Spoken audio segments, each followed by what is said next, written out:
So welcome you all my dear students. So आज की इस क्लास में अपन देखेंगे कि constant data member and member function क्या होता है। लास्ट क्लास में अपन ने कांस्टेंट क्या होता है इस बारे में डिस्कस किया था। तो आज अपन कांस्टेंट किस तरीके से यूज़ होता है, क्या यूज़ है in with respect to the class, ये चीज़ अपन देखने वाले हैं। So I just open the simulator.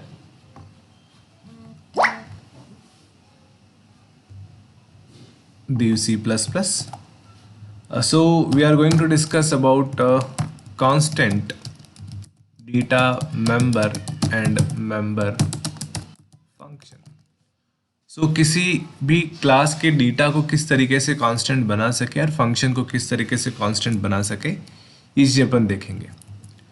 Before going further I just wish to share कि आज अपन पहले डिस्कस करेंगे जो टॉपिक है that is constant data member या कांस्टेंट मेंबर फंक्शन। तो कांस्टेंट मेंबर फंक्शन क्या होता है उसके बारे में डिस्कस करेंगे। तो whenever we wish to make a constant to any function we use const keyword. ठीक है, सो वे लिखेंगे const keyword is used to declare the constant member function। किसी भी फंक्शन को अगर को कांस्टेंट बनाना है we simply take a keyword that is used to declare a constant function is constant। Now let's discuss an example। Suppose we are going to use hash include iostream, then using namespace std। now we just take a class, we make a class name as a demo। आप जो भी चाहे बना सकते हैं। here we take a function in a public, we take one function that is a void display। इसको अपन constant बनाएंगे और before making constant I just okay, इसको मैं यहाँ पर फंक्शन को डिक्लेयर कर देता हूँ। यहाँ पर इसको डिफाइन करते हैं void demo scoop then display, और यहाँ पे अपन लिख लेते हैं cout hello from demo function। Okay, तो यहाँ पे अपन लिख लिया hello from demo function. Now we are going to the int main, और यहाँ पर इसको अपन कॉल कर देते हैं, ऑब्जेक्ट बनाते हैं डेमो का डी, और डी डॉट डिस्प्ले से कॉल कर दिया। एक छोटा सा प्रोग्राम बनाया। अभी अपन इस फंक्शन को, ये वाला जो फंक्शन है इट इज मेंबर फंक्शन, इसको मैंने कांस्टेंट नहीं बनाया है, I will make it constant. So I just save it, इसको मैं सेव कर लेता हूँ। File save is program number 29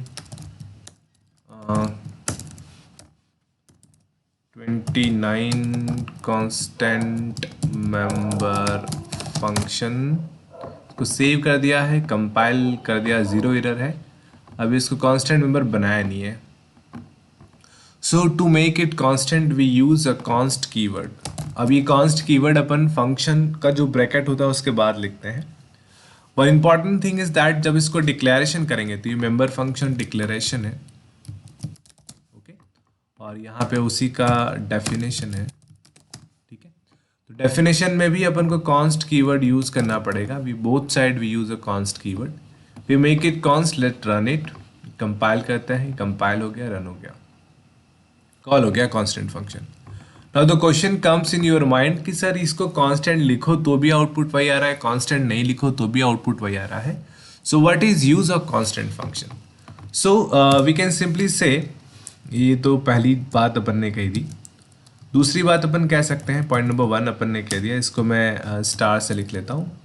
next star में लिखता हूँ कि constant member function is used to make read only function। या कांस्टेंट मेंबर फंक्शन केवल तब बनाया जाता है जब किसी फंक्शन को क्या बनाना हो, read only function. Read only function मतलब it will never change the value of any member of its class. तो जब किसी भी क्लास के मेंबर की वैल्यू को अगर ये चेंज नहीं कर रहा है, then we make it function as a constant member function. So I hope, suppose यहाँ पे अपन कोई मेंबर लेते हैं और उसकी वैल्यू को मॉडिफाई करते हैं, सो ये कांस्टेंट फंक्शन जो है वो उसको अलाउ नहीं करता। It becomes only like a read only function. So ऐसा फंक्शन बनता जो किसी वैल्यू को रीड कर पाता, but it can not change. Suppose for example we can take a variable int x, और suppose it will take an value like यहाँ पे लिख लूँ मैं x is equals to suppose 20 for an example. I just compile it. So क्या बोल रहा है, in the member function void displays constant assigning the member demo x is read only object. तो यहाँ पर ये बताया गया है कि आप केवल और केवल किसी मेंबर को रीड कर सकते हैं, अदरवाइज उसको आप क्या कह सकते हैं, we cannot modify the things. So we make one function, simply function void get data. तो ये डेटा को ले सकता है, सपोज इंट x कर देता हूँ मैं। So we cannot make this get data as a constant member function because it changing the value of data members, but we can make this display as a constant because it simply reading the value. तो किसी function को केवल read only function बनाना है, we make it as a constant. So void demo get data, और यहाँ पर लिख लेते हैं ये वैल्यू यहाँ से अपन ले रहे हैं, तो डी डॉट गेट डेटा अपन लिख लिया, और यहाँ से सपोज मैं कोई वैल्यू पास कर लेता हूँ और आई जस्ट कंपाइल इट। सॉरी, यहाँ पर मैंने लिखा नहीं है, यहाँ लिख लेता हूँ इंट a, और यहाँ पर मैं लिख लेता हूँ x is equals to a। I just compile it.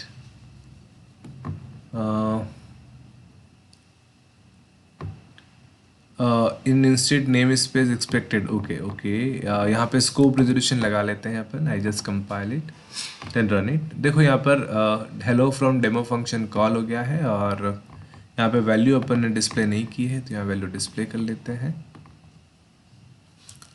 और and x is equals to यहाँ पे लिख लेते हैं x, और यहाँ पे इंडेल लगा लेते हैं। ओके, कंपाइल कर देते हैं, कंपाइल हो गया हेलो फ्रॉम ये, और x की वैल्यू भी आ गई है। सो सिंपली अगर आपको कोई पूछे what is a constant member function, so we use const keyword to make a function as a constant member function. Second thing is that it is only a read only function, we cannot make any modification in the constant member function. Third thing, जब आप उसको declare कर रहे हो और define कर रहे हो, दोनों जगह constant keyword का यूज करना पड़ेगा। So I hope you understand the constant function, member function. Now we are going to discuss about we can say constant data member. It is very important. अगर आपको याद हो लास्ट क्लास में अपन ने पढ़ा था constant member, only constant member, constant variable पढ़ा था कि किसी भी वेरिएबल को अगर कांस्टेंट बनाया जाए, कॉन्स्ट कीवर्ड से बनाया जा सकता है, कॉन्स्ट कीवर्ड से। But the question is that वहां पर क्या किया था, तो आपको अगर याद हो तो मैंने आपको बताया था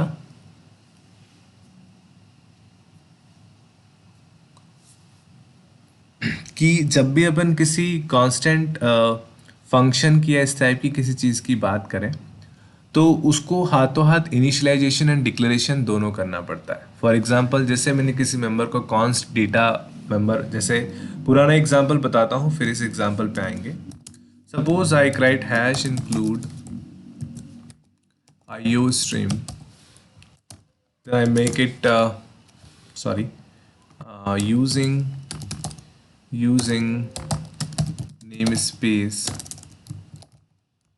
std, और यहाँ पे अपन ले लेते हैं और यहाँ पे अपन int main ले लेते हैं, और इसके अंदर एक छोटा सा मेंबर बनाते हैं int x, और इसको मैं कांस्टेंट बना रहा हूँ। तो आपको बताया था कि जब भी आप कोई वेरिएबल को कांस्टेंट बनाए तो डिक्लेराइजेशन और इनिशियलाइजेशन, ये तो हो गया, इतना पोर्शन कहलाता है डिक्लेरेशन, और इतना पोर्शन कहलाता है initialization. C out x is equals to 10, sorry, is equals to x. ठीक है, तो ये इस तरीके से मैं वैल्यू को एक बार सेव कर देता हूँ इस प्रोग्राम को, फाइल सेव एज, ये नॉर्मल है, इसको अपन कांस्टेंट बना देंगे। तो 30 कांस्टेंट डेटा मेंबर, ठीक है, इसको आई जस्ट कंपाइल इट सॉरी। तो देखो यहाँ पे आपकी x की वैल्यू शो हो चुकी है, लेकिन अगर मैं ऐसा करूँ कि यहाँ पर x को डिक्लेयर कर दिया और यहाँ पर x को इनिशियलाइज करूँ, तो देखो एक एरर आएगी। अगर आप ध्यान से देखें तो एरर लिखा हुआ है अनइनिशियलाइज कांस्टेंट x, तो constant must be initialized at the time of declaration. तो ये तो सिंपल सा था जो अपन पहले भी डिस्कस कर चुके थे। But now the question is that how we can make any data member as a constant data member. So for that we just take a class, suppose class demo. In that class we just simply take int x or we make it as a constant. ठीक है, now the remember one thing, as जैसे अभी मैंने आपको बताया कि जब normal variable अगर कांस्टेंट हो तो उसको तुरंत इनिशियलाइज करना पड़ता है, उसी प्रकार अगर कोई मेंबर नॉर्मल है तो उसको तुरंत इनिशियलाइज करो। अब याद कीजिए कोई भी मेंबर तुरंत इनिशियलाइज कब होता है, अगर वो क्लास का मेंबर हो यूजिंग कंस्ट्रक्टर, क्योंकि कंस्ट्रक्टर में जैसे ही अपन ऑब्जेक्ट बनाते हैं वैसे ही वो इनिशियलाइज होता है। So for that we just take a constructor public demo, और ये कंस्ट्रक्टर हाथों हाथ इनिशियलाइज करेगा। तो ये एक नया तरीका है, सपोज इसको मैंने 10 इनिशियलाइज कर दिया, ठीक है, इसके मैं कुछ लिख नहीं रहा हूँ, और चाहो तो यहाँ पे लिख लेता हूँ c out x is equals to x. ठीक है, तो ये मैंने इनिशियलाइज किया है और यहाँ पे एक कॉलन लगाना पड़ेगा। सो यहाँ पे I initialize the variable x as a 10, इसको मैंने एक्स एज अ 10 इनिशियलाइज कर दिया है। इसको अंदर करता हूँ तो ये नहीं होता। So at the time of variable declaration हाथों हाथ मैंने इनिशियलाइज कर दिया। I just take a variable demo d, I just compile it.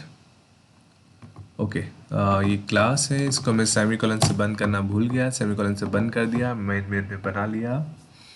देखिए ये कंपाइल हो चुका है और x की वैल्यू 10 आ चुकी है। तो यहाँ पर अपन ने क्या कर दिया, we make this member as a constant by using a const keyword. But the thing is that अगर किसी भी मेंबर को कांस्टेंट डेटा मेंबर बना रहे हैं तो वो हाथों हाथ इनिशियलाइज होना चाहिए, और किससे इनिशियलाइज होगा, वो कंस्ट्रक्टर से। तो यहाँ पर लिख सकते हैं पहले तो const keyword is used to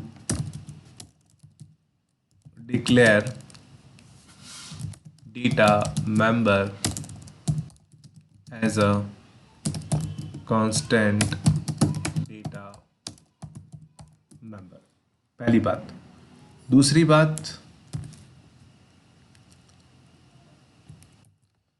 बात यह है कि constructor is use to initialize the constant data member.